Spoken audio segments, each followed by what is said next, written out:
Hello, I am Erdem from UVision. In this video we will analyze the circuit by mesh analysis.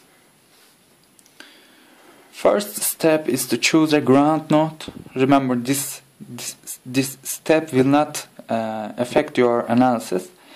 This is like a tradition. It's always better to have a ground node in the circuit. And I'm choosing this node to be the ground node. Alright?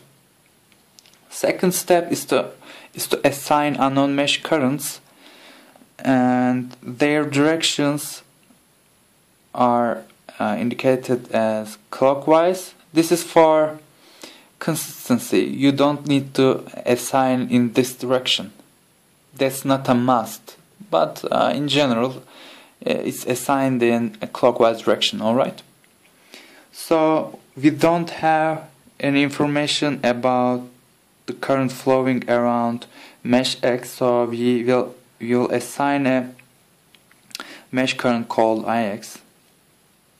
And the question is that will we assign an unknown mesh current here in mesh Y? The answer is no, because we already know current flowing around mesh Y, and that is equal to I1, right? So this current flows around mesh Y.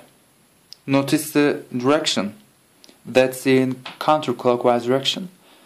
And since this is not a must, this is okay.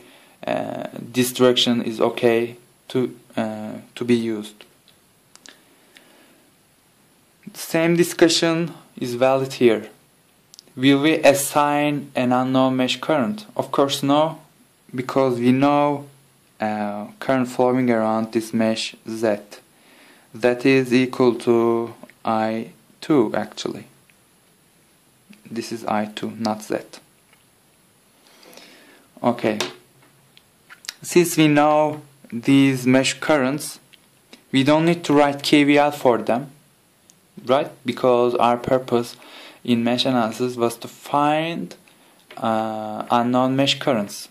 Since we know them, we won't write KVL for them. We will only write KVL for mesh X. Okay?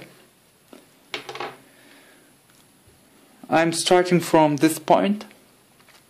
First component is this independent voltage source. We are entering it from positive terminal. So we will write plus V1. Second component is the independent voltage source. We are also entering from its positive terminal. We will write plus V2.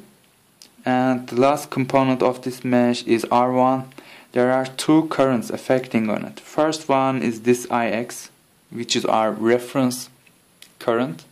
Second one is I1. Notice that they are in the same direction. So we will sum them up. We will not do any subtraction. Alright? So plus Ix plus Ix plus I1 times R1 to find voltage difference across this R1 resistor. Since we have reached to the start point, we can equate whole to 0 by KVL. And that's all for this video. You see how simple the application of mesh analysis. Thanks for watching.